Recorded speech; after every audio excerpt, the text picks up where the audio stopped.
talking. Okay? So, are you ready? Okay, we're going to start with the heater, a strap heater. This is a standard SCA style, but there are some special points about a heater, a strap heater, how one uses it.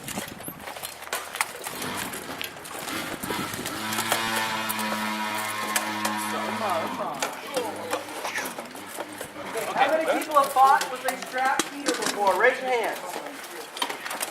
Okay. Who has not fought with a strap heater before? Really? Okay, there was 5 minutes about 18 years ago. Okay, there's some very key points that you're going to see differences once we talk about the fighting style. Lord Elder. Okay. Heater shields are even more than standard grips, in my opinion, very individual things. It depends on, they depend very much on size, on style, and you'll find that some of them are horribly strapped, some are strapped by preferences of people, and so there's really nothing like the perfect heater for everyone. So usually you say the standard size for a heater to begin with is shoulder to shoulder, and I think from chin to crotch. yeah. So this is more or less a standard heater size. Okay. I used to fight with a bigger one, but this will do. In the end, heaters. You have some curved ones. You have some straight ones. If you have a curved heater, the advantage is that your elbow tends to be a little farther out, so they're easier to hold because the shield is not tending to do this. So they're easier to keep in position. On the other hand, it means that this corner is closer to your body, and this corner, believe it or not, is what catches 90% of the blows thrown to your head and body and everything. Yeah. So this means a standard position to heater, depending on your style, is either a very open one or it's close. So my style usually was, and I probably can only talk about this one, was relatively close.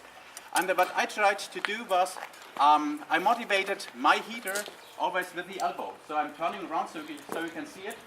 I tried not to lift it with that muscle here. Instead, I tried to box the elbow in.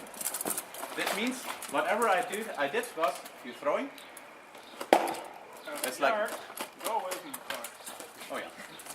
So, whatever I did, this elbow, once I moved it in, it was a pop movement, brought that corner up, and from here I could guide the shield to this position or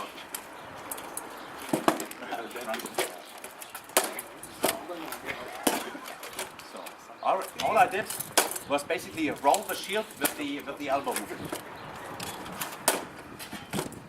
So even if you're throwing throwing a wrap at me, still the same thing. It's more or less always to the face. So this way, the only movement when the shield moves in a different direction is when someone is going for my leg. Then you have to drop it. So, depending on the shield, you have to find out if you, with your shield, how far you have to have that corner has to go back to cover your leg and to cover your back. Sometimes, quite often, you see a lot of shield movement. So someone is throwing to the leg, and people are doing this. They're coming back very. Go too low. So this is completely nonsense. So try heater shield means economic movements as much as possible. Because if you waste energy, you will be tired very soon, and then your shield is hanging on you and you're toast. Okay, so find out, go to a mirror, see how the shield is moving, find out what movements you really need to do.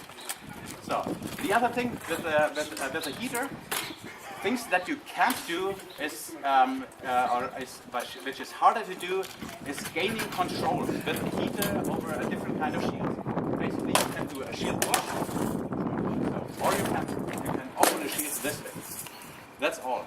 It's hard to take control with the shield over a fight because if you extend it, it always creates a lot of openings. Yeah. The only